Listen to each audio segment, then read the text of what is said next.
Telangana Moinabad form హౌస్లో డ్రగ్స్తో కలకంగా తెరైపోయింది. So ఈ legal team మొత్తం అక్కడ స్థానికుల సమాచారంతో మొత్తం పూర్తి సమాచారం తీసుకున్న తర్వాత అక్కడికి వెళ్ళి దాదాపు 11 మందిని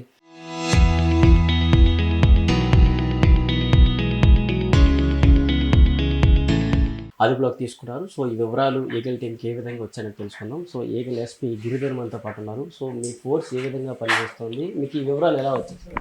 మాకు రెగ్యులర్గా డ్రగ్స్ అబ్యూజ్ చేసే వాళ్ళ గురించి మాకు సమాచారం వస్తూనే ఉంటుంది. అదే రకంగా నిన్న కూడా సమాచారం వచ్చింది. వెంటనే మనము 1908 నంబర్ ద్వారా మనకు సమాచారం వస్తే వెంటనే మనము డైరెక్టర్ గారి అనుమతి తీసుకొని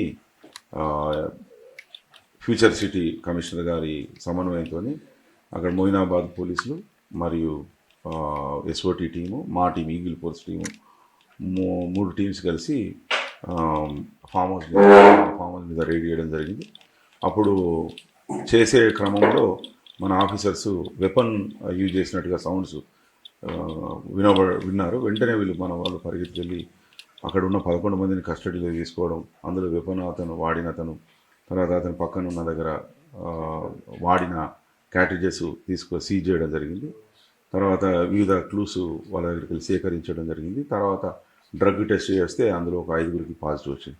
ఫర్దర్గా మళ్ళీ మనము డ్రగ్ టెస్ట్ బ్లడ్ శాంపుల్ ద్వారా చేస్తే ఇంకొకరికి ఇంకొకరికి కూడా పాజిటివ్ వచ్చింది. అందరినీ మొత్తం 11 మందిని మనం మొయినాబాద్ పోలీసులకు అప్పచెప్పడం జరిగింది. మొయినాబాద్ పోలీసులు ఎన్డీపీఎస్ చట్ట పరంగా, తర్వాత బిఎన్ఎస్ చట్టపరంగా, ఆర్మ్స్ యాక్ట్ పరంగా కన్సర్న్ రిలవెంట్ సెక్షన్లు పెట్టి వాళ్ళను కోర్టు ముందర ప్రొడ్యూస్ చేస్తారు. సో ఇందులో ప్రజానాయకులుగా ఉన్న మాజీ ఎమ్మెల్యే కావచ్చు, ప్రస్తుతం ఉన్న ఎంపీ కావచ్చు, వీళ్ళిద్దరు కూడా ఉన్నారు. వీళ్ళిద్దరిపైన ఏ విధంగా ఉండబోతుంది? చట్ట ప్రకారంగా ఎవరికి ఏ చర్య తీసుకున్నా అదే చర్య ఉంటుంది. సో ఇప్పుడు వీళ్ళంతా వివిధ ప్రాంతాలకు సంబంధించిన వ్యక్తులు ఈ హైదరాబాద్లో ఇలాంటి ఫామ్ హౌస్లో మీటింగ్కి సంబంధించి ఏ విధంగా చర్చలు జరిగాయి అనుకోవచ్చు, ఏ విధంగా ఉందనుకోవచ్చు? ఏ విధంగా ఏమున్నది, ఫామ్ హౌస్లో వాళ్ళు ఫ్రెండ్స్లో అందరూ కలుసుకున్నారు. ఒకరి తర్వాత ఒకరు వచ్చి కూర్చొని డ్రగ్స్ తీసుకున్నట్టుగా మనకు తెలుసు. ఇప్పుడు ఎన్ని రకాల డ్రగ్స్ తీసుకున్నారు ఏమైనా వివరాలు తెలియదు మనకి, ఇప్పుడు చెప్పలేము. మనకు అన్ని డ్రగ్స్ కోర్టు ద్వారా మనం శాంపిల్స్ సేకరించి మనం ఎఫ్ఎస్ఎల్ పంపితే ఎఫ్ఎస్ఎల్ టెస్ట్ ఏ విధంగా ఉంటాయి? వీళ్ళందరినీ కోర్టులో హాజరుపరిచిన తర్వాత ఏ విధంగా మనకు కోర్టుకు సబ్మిట్ చేసిన దాని మీద కోర్టు ఎట్లా డెసిషన్ తీసుకుంటే అట్లా చర్యలు ఉంటాయి.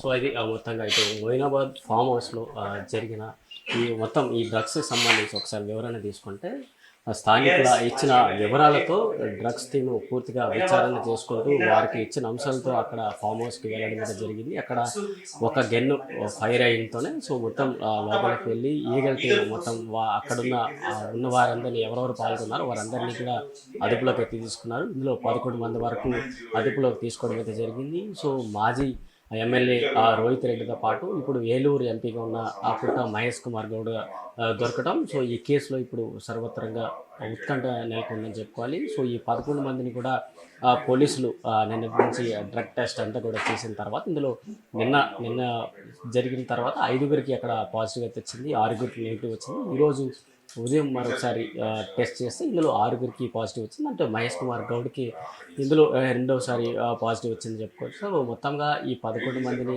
అదుపులోకి అయితే తీసుకున్నారు.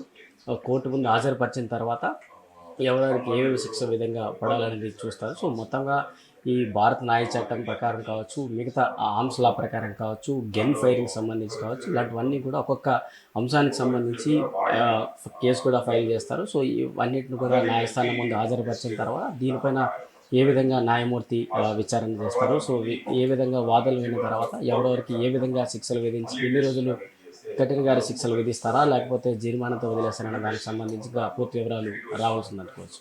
వీడియో జర్నలిస్ట్ వినయ్తో ప్రశాంత్, RTV, హైదరాబాద్ నుంచి.